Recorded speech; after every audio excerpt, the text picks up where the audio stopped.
AP రాజకీయాలు ఆసక్తికరంగా మారుతున్నాయి. ఏపీలో కూటమి ప్రభుత్వం వర్సెస్ వైసీపీ అన్నట్లుగా రాజకీయం మారింది. ఇదే సమయంలో కేంద్రంలో ఎన్డీఏ ఉపరాష్ట్రపతి అభ్యర్థికి జగన్ మద్దతు ప్రకటించారు. బీజేపీ అగ్రనేత రాజ్నాథ్ సింగ్ ఫోన్ చేసి మద్దతు కోరారు. ఇక మాజీ సీఎం జగన్ ప్రజల్లోకి వచ్చేందుకు ముహూర్తం దాదాపు ఖరారైంది. 2024 ఎన్నికల తర్వాత కూటమి ప్రభుత్వానికి వ్యతిరేకంగా జరిగే ధర్నాలో తొలిసారి జగన్ పాల్గొననున్నారు. ఈ మేరకు తాజాగా నిర్ణయం తీసుకున్నారు. మాజీ సీఎం జగన్ రూట్ మార్చారు.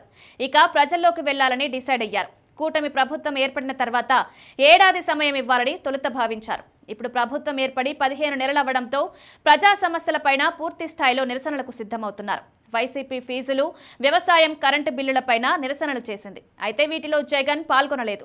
ఇప్పుడు పెన్షన్ల కోత వ్యవహారంపైన జగన్ పూర్తి సమాచారం సేకరిస్తున్నారు. వచ్చే నెల 1వ తేదీ నుంచి అనర్హులైన దివ్యాంగుల పెన్షన్లకు కోత పెట్టేలా నిర్ణయాలు జరుగుతున్నాయి. అయితే పెన్షన్ల అంశంపైన వైసీపీ పోరుబాట చేపట్టాలని డిసైడ్ అయింది. అందులో భాగంగా పెన్షన్లపైన రాష్ట్ర వ్యాప్తంగా నిరసనలు చేపట్టాలని భావిస్తున్నారు. పార్టీ ముఖ్య నేతల సమావేశంలో ఈ మేరకు ముహూర్తం ఖరారు చేయనున్నారు. కర్నూలు లేదా రాజమండ్రి కేంద్రంగా జరిగే ధర్నాలో జగన్ పాల్గొంటారని పార్టీ నేతల సమాచారం.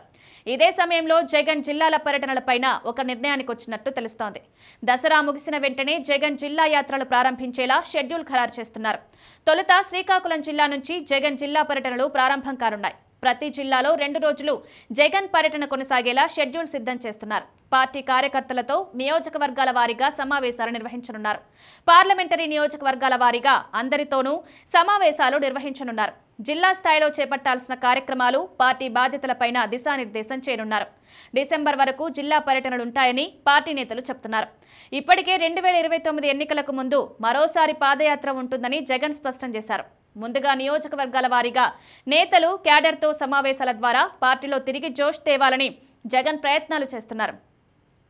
దీనికి సంబంధించి ఈ రోజు లేదా రేపు అధికారికంగా నిర్ణయం వెలువడే అవకాశం ఉంది.